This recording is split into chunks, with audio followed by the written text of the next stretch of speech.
Tinatanong nila, hindi ba itong mga to ay babaluktot? Kasi yung iba, naalala ninyo, may maingay na mayor doon sa Rakneting. Ngayon, wala na. Yung ibang mga nagsasalita, nawawala. Lahat sila nawawala. Sa simula lang maingay. Ito bang mga sundalo na ito ay sa tingin ninyo tuloy-tuloy? Kung isa sa mga lagi pang inaakusa dito sa mga security aid ni Zaldico, yung political agenda. Tapos nakita pa nila kayo na isa rin kayong instrumento doon sa pagbagsak ni Erap.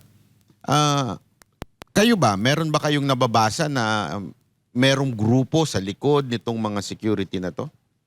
Ako na nga tinuturo nila eh. Ako na yung sinasabi lang behind. Kikwento ko lang to para nung panahon ng Pangulong Duterte, hindi ako part ng leadership ng Kongreso. Nagkaroon ng away pa dyan at that time, si Speaker Alan Cayetano at si Speaker Lord Velasco. Nadamay pa ako dyan. Nung pumalit si Speaker Lord Velasco, natanggal ako bilang chairman. So, hindi ako kabinete ng Pangulong Duterte. Hindi niya ako leadership ng House. Wala ako sa ganong posisyon ng liderato. Sinasabi na, di ba, Duterte ka daw ako. Duterte ako dahil laging BBM Inday ako. Nung nag-eleksyon ng 2022, silang dalawang tinutulungan ko. Okay. Una nilang ginawa, tinira si BP Inday. At ang ganda nung show ninyo dyan, yung talagang dinitalye kung ano nangyari. Doon sa kanyang pagkakatanggal, anong ginawa sa kanya. Tahimik lang ako. Alam nyo, very close ako kay Senator Marcoleta. Na kaming dalawa, talagang magkasama pa nun sa Kongreso. Hindi ako makikibo dahil ang pakiramdam ko nga, nasa pribadong sektor ako, hindi ko na role na magsalita dyan, pangunahing role. Kayo muna, kayo yung nandyan yung Senado, Kongreso. So nakita ko na yung unity na wala na. Tapos nakita ko dinudurog na nga si BP Inday. Kaya lang naman ako nasangkot at hindi talaga ayoko talaga manghimasok sa politika. Nung lumapit si Sergeant Gutesa, sabi nung taga-UP na kaibigan ko, pakinggan mo nga to dahil gusto niyang i-meet si Senator Marcoleta. Nagkwento. Nagulat ako. Sabi ko, ganyan. Kung nare-recall nyo, may kwento siya na nag-deliver kami ng 46 suitcases na ang bawat isa ata is about 48 to 50 million. Million pesos. Mga 2-point-something billion. Sabi ko talaga, Sarge. Tapos sabi ko, bakit nyo ba inaakyat? Tapos binababa ulit. Yung pala pinipicturan. Tsaka pag deliver ka, pinipicturan. Nung unang lumabas yun, ang sabi ko,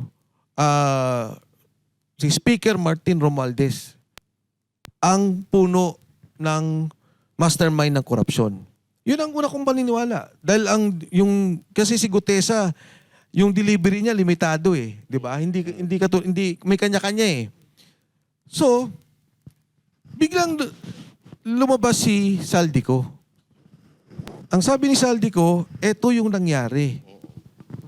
Ito ang bigayan ng pera. Yung sinabi ni Zaldico na 100 billion, every year yun eh. Hindi naman isang beses lang yun eh. Yes.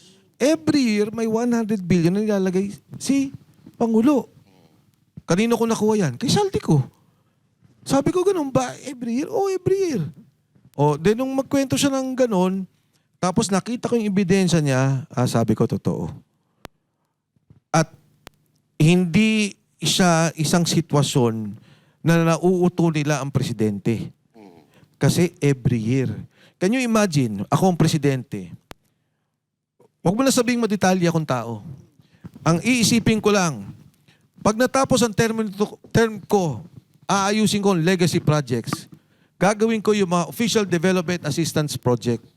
Panay Guimaras Road. Bataan Cavite Road. North Rail, South Rail from Manila to Clark. South Rail going to Bicol. Laguna Lake Road Network. At ang pinaka-importante sa lahat, Metro Manila Subway. Ang Metro Manila Subway dapat tapos ng Pangulo in 2028. Bonus na niya na yun. Dahil ang conceptual nung iniisip, inaayos kay Pinoy. Nung naging talagang pirmes, pati yung loan agreement, NEDA approval, lahat ng approval, kay Duterte. Nasimulan na nga kay Pangulong Duterte. Tatapusin na lang niya. O, anong ginawa? Kinuha yung budget doon, inilipat sa unprogrammed allocation. Ang nilagay doon sa budget doon na ipinalit, flood control. O ngayon, dapat tayo parang Japan na, parang Hong Kong, parang Singapore, matatapos ang ating Metro Manila Subway 2032. Oh, yung 6 na proyektong yon, dahil hindi natin nilagyan ng pondo, dahil nilagyan nila sa flood control yung pondo para dito, ang penalty natin 400 billion pesos. Bayad, dagdag tayo. Bis na magagamit pa, no? Sayang. Oh, so, ang point ko, alam mo yan eh. Kasi may budget ka dyan. May tinanggal mo, tapos yung unprogrammed allocation mo, di ba? Ang unprogrammed na ginamit sa flood control, 1.2 trillion pesos. Ang unprogrammed, ang ibig lang sabihin po nun, may bahay ako. Pagkain, kuryente, tubig, nakaprograma ako. Ngayon, dahil magaling akong dumiskarte, meron akong kitang sobra 200. Oy, may 200 no. Lumabas tayo, kumain sa labas, manood ng sine. May extra kang kita. Alam nyo, yung unprogrammed, nandun pa lang, wala pang extra kita. Inilalabas na nila Pebrero. Sinong nakapirma? Si Pangulong Bongbong Marcos. Kaya, may dokumento. Nandun. Unprogrammed allocation released February. Ang unprogrammed usually December or November kasi nga, sobra kita. Oh. Ngayon, every year, nangungutang ang bansa natin, ang gobyerno natin ng 2 trilyong piso. 2 trillion almost more or less ang utang natin. Tapos ilalagay mo lang sa flood control, ilalagay mo lang sa irigasyon na hindi makita, Na ghost project, na no? ghost project. Oh, kaya yung sinasabi doon ni Attorney Levy Baligod, ghost project lang tinitingnan ninyo eh. Paano yung irrigation? Ang laking pondo niyan, billion. Paano yung mga proyekto ng farm to market roads? Ang laking programa niyan, trilyon. Yung netting, yung pioneer roads, yung kung saan nagpakamatay si Jose Cabral, yun yung mga kalyang may netting. Rock netting, ang laki nun. O, sino nagsabi din sa akin yan? Si Saldico. Sabi niya, pare, tinitingnan lang nila flood control. Mas malaki pangakitaan dun eh.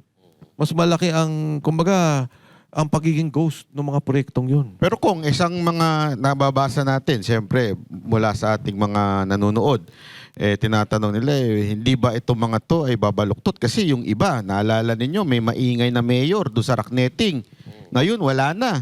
Yung ibang mga nagsasalita, nawawala. Lahat sila nawawala.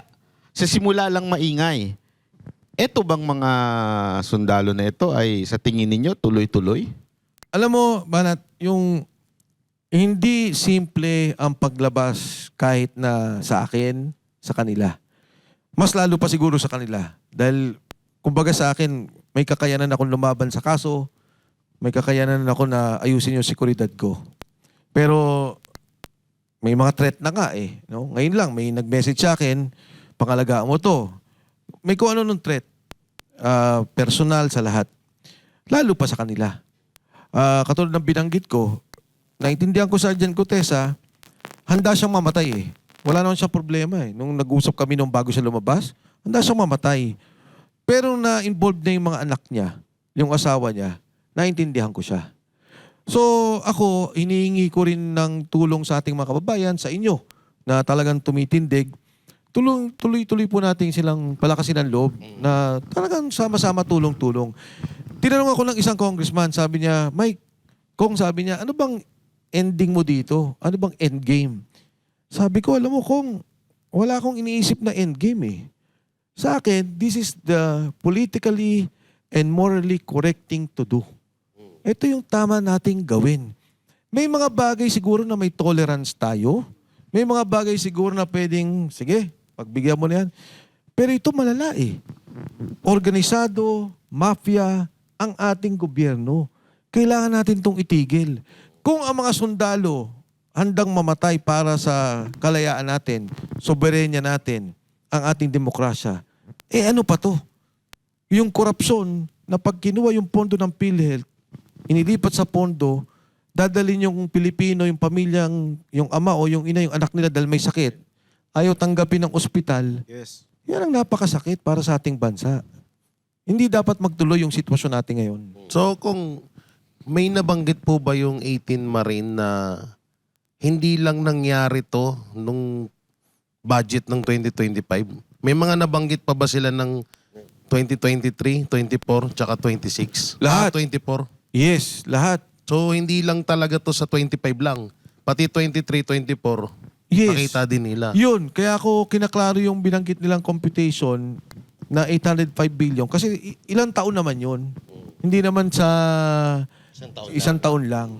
Oo. Kasi maraming mga netizen na kung kaya nilang magnakaw ng 2025, what if pa yung 23, 24, at lalo ngayon, Yes. 26 budget. Yes.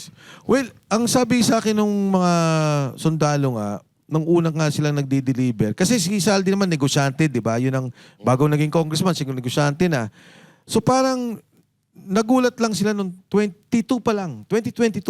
Pag-upo, may mga delivery na. Sabi nila, parang grumabi daw yung dami nung...